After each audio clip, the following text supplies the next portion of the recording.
My girlfriend hooked up with her boss to snag a promotion, then claimed that's how driven people operate. I responded, "Congrats on your achievement." Then I forwarded the evidence to the boss's wife with a brief message. "I believe you need to know about this." The boss got sacked, and my ex's promotion was revoked that same week. Hey everyone, welcome back to the channel. Most of you tuning in still haven't subscribed, so if these tailies are hitting the spot, please smash that subscribe. I'm lounging on my sofa in a completely silent apartment, gazing at my laptop. Displayed is an email I dispatched roughly an hour earlier. It included 2 attachments and just 1 sentence, and I suspect it was the most crucial email I'll ever compose. My girlfriend of 3 years, Chloe, 28F, had just informed me that sleeping with her boss was a valid professional strategy. I'm 31M, and I'm still attempting to wrap my head around the sheer insanity I just encountered.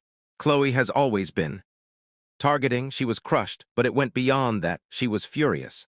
I recall her striding back and forth in our living room, declaring she didn't even earn it. She's not superior at the role. She just navigates the system more effectively. I have to learn how to navigate the system. That ought to have been a huge warning sign. Recently, our dynamic had shifted noticeably. She was pulling extremely long hours constantly. But when I'd inquire about the specific eagerly anticipating our upcoming planning meeting, my stomach dropped instantly. It was that instinctive sensation when you sense trouble but hope it's not real. I convinced myself I was overreacting, but I needed confirmation. My hands trembled as I opened the messaging app. And there it was, an entire log, scores of exchanges, graphic, specific, irrefutable, messages detailing their rendezvous at hotels, images she'd shared with him. And interspersed were discussions about her advancement. He'd type things like, "Keep me satisfied and I'll ensure you secure that senior analyst position." And she'd respond, "I'm all about collaboration." I felt nauseous. I nearly shattered the laptop, but another idea pierced the fury. Evidence. I required evidence. I rapidly sent the most incriminating 6 screenshots and 2 of the photos to a fresh email I set up immediately. I then accessed her directory and erased any trace of my forwarding. It was detached. It was deliberate. I hardly knew this version of myself. I bided my time until she emerged from the shower. She entered the living room wrapped in a towel, humming softly, and inquired what I'd like to stream on TV. I simply stared at her. My tone was even. "Congrats on the promotion, Chloe." Her expression shifted from bewilderment to alarm. "What?" I viewed the messages, I stated, with Mark. She didn't weep, she didn't refute it. She folded her arms, adopting a challenging stance. And then she uttered it, the phrase that will be etched in my mind eternally. "Listen, Tom, I understand you're distressed, but this is reality. This is how the system works. It's what motivated individuals do to progress." I just gazed at her. She had been unfaithful, shattered 3 years of our shared existence, and she was portraying it as a career milestone. She genuinely believed it was warranted. I didn't shout. I didn't debate. I merely nodded gradually. "Congrats on your achievement," I remarked. The discussion ended. She believes she triumphed. She assumes I'll simply concede and move on. She has no clue what I was viewing on my laptop right before I began drafting this post. You see, her boss Mark is married, and his wife Jennifer maintains a prominent presence as a community philanthropy leader. Locating her was straightforward. Dispatching that email was even simpler. The match isn't finished. It's merely beginning. Update 1, it's been 24 hours, the most endless 24 hours I've experienced. I haven't rested. I've been fueled by caffeine and a steely resolve. Following our exchange last night, Chloe appeared almost eased. She actually remarked, "I'm relieved we addressed it openly. Honesty is preferable." The depth of her self-deception was astounding. She began filling an overnight bag and mentioned she'd crash with her friend Amy for a couple of days to allow me time to digest. She completely anticipated returning. As she departed, she brushed my arm and said, "Don't discard us." "Tom, this was a professional tactic, not a romantic involvement. It's purely professional." "You're correct," I replied, meeting her gaze directly. "It is purely professional." She grinned, assuming I comprehended. I assisted with her bag to the exit. The moment she left, I completed my strategy. I had already located Mark's wife, Jennifer, via the web.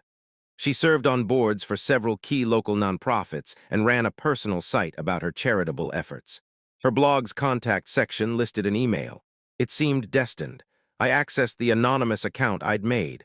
I added the screenshots of the texts and the two most revealing photos. For the email body, I wrote only one line.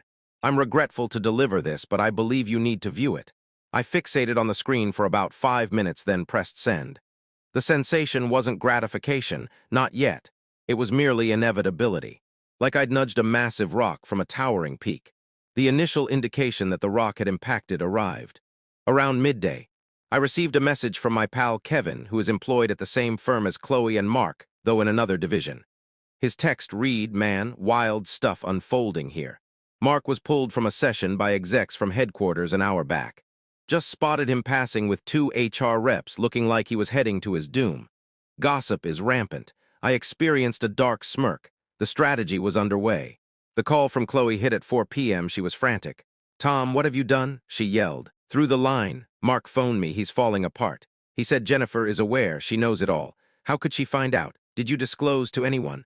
I allowed her to unravel briefly before replying, my voice steady. "I haven't a clue what you mean, Chloe. You were the one in the affair. Such matters tend to surface. Don't fib to me," she wailed. "This is your doing. Mark mentioned his wife received an unnamed email. You orchestrated this. You're attempting to destroy me." "Destroy you?" I echoed. Reflecting her rationale, I figured this was a transactional exchange. You struck a bargain with Mark. It appears you overlooked some risks. Perhaps you should have investigated your partner's vulnerabilities more thoroughly before combining resources. She was stammering, struggling to articulate. All she managed was, "You'll pay for this, Tom." "No," I stated, more convinced than ever. "My sole regret is failing to recognize your true nature earlier. We're finished, Chloe." Apartment, I ended the call and blocked her immediately. The rock continues tumbling. Update 2, it's been a week. Much can transpire in 7 days. The rock I dislodged didn't merely roll, it triggered a landslide. My colleague Kevin at the firm provided the detailed rundown. Jennifer, the wife, is evidently not one to cross lightly. It emerges she's more than a philanthropy coordinator. Her father established a venture capital entity that was among the initial company. Her family retains a substantial equity stake. Jennifer personally holds seats on 2 corporate boards. She's not merely a spouse, she's a force. She didn't confront Mark with screams. No, she was far cleverer. She passed my email to her attorney, who then reached out to the company's board directly. She didn't present it as a mere infidelity. She positioned it as a top executive generating enormous risk for the organization, leveraging firm assets and advancements as payment for his private misdeeds and violating his contract and the company's code of conduct gravely. Mark had no defense. He was terminated by day's end. No exit package. The firm-wide memo the following morning was masterfully neutral and ambiguous. "Mark Smith has departed the company. We appreciate his past efforts and extend best wishes for his next chapter." Regarding Chloe, the repercussions were equally rapid. With Mark out, a temporary VP was named. Their initial action was auditing all of Mark's latest staffing choices. Chloe's advancement, not yet formally declared, was withdrawn instantly, awaiting a complete unit evaluation. So she wasn't dismissed, but in certain respects it was harsher. She was reassigned to her previous spot in the open layout workspace. Everyone was aware. The murmurs trailed her constantly. She became the woman who bedded the boss, caused his dismissal, all for an advancement that evaporated. She was an outcast. I sampled her altered standing personally. One of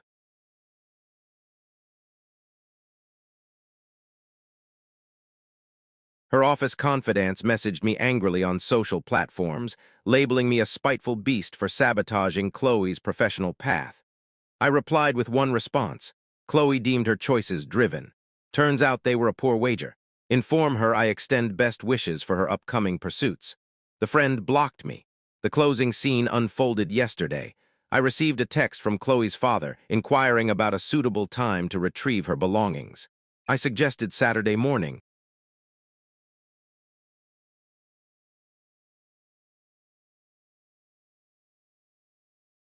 Appearing weary and embarrassed, we boxed her items wordlessly. As he departed, he merely shook his head and muttered, "I'm sorry, Tom. This isn't how she was brought up." Just before shutting his truck door, Chloe arrived via rideshare. She dashed toward me, her complexion ashen and enraged. "You destroyed my existence," she shouted. "My professional life is finished due to you." "No, Chloe," I replied, keeping my volume low. Your professional life is like this because you bargained and it backfired, you risked and you failed. I merely revealed the other participant's hands. She stood frozen, silent for the first instance in our acquaintance. I pivoted, re-entered my apartment, and secured the door. Final update. 3 months have passed. The chaos has fully subsided, and I can now survey the terrain clearly. Chloe didn't endure long at her position. Per my friend Kevin, she resigned 2 weeks after her items were removed from my place. She couldn't handle the stairs, the organization level was unsettling. This wasn't relaxed dating. This was organized trickery. Marcus and Amy committed this week. They're advancing gradually but truthfully, which is nice after seeing Jessica's control methods. It's pleasant seeing someone who shares truth about simple facts, Amy informed me, like if they're unattached.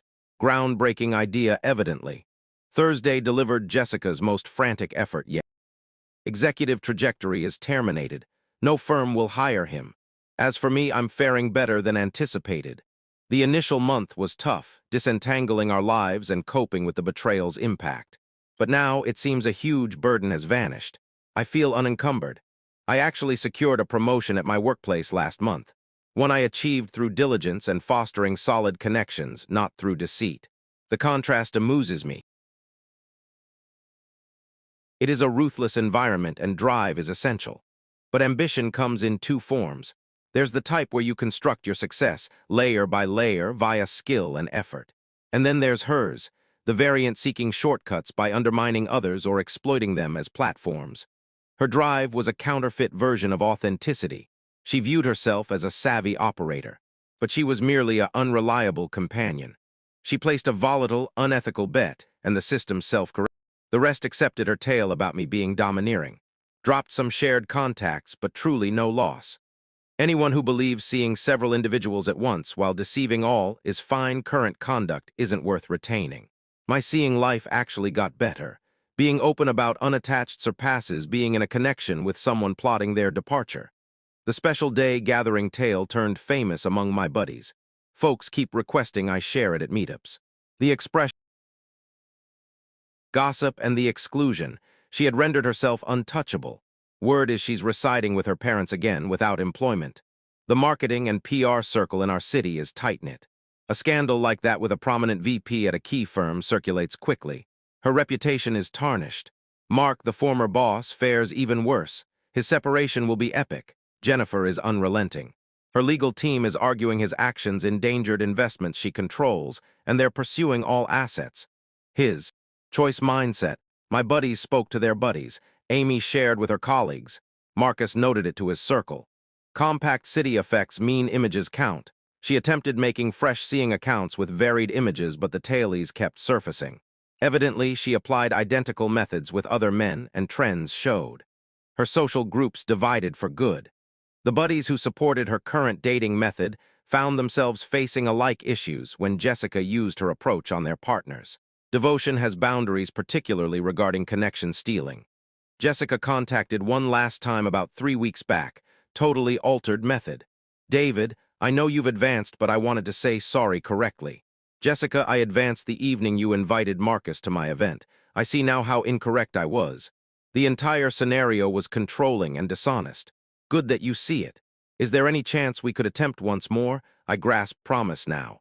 You grasp results, that's from my errors. You gain that deceiving several individuals at once has social prices, not identical to gaining truthfulness. I would act differently now. Jessica, you passed a month building detailed deceptions to handle 2 connections. That's not sudden conduct. That's organized trickery. Individuals can alter. They can, but confidence can't be reconstructed on this base. That talk finished our interaction for good. She at last agreed that some links can't be fixed after you destroy them. Openly, Marcus and Amy's connection thrived entirely. They settled together last month. Quick schedule, but they're both truthful talkers, which changes everything. Amy appreciated me lately for managing the event scenario as I did. If you hadn't exposed her openly, Marcus would have continued accepting her deceptions about unattached. Just declined to tolerate the disrespect. It was ideal moment. She couldn't control the scenario when all heard the truth at the special day gathering turned a warning story in our social group. The tale is shared whenever someone notes current dating issues. Jessica inviting her alternative choice who then selected my sibling is top ironic fairness. My seeing life enhanced greatly. Began seeing someone fresh who thinks the whole tale amusing rather than worrying.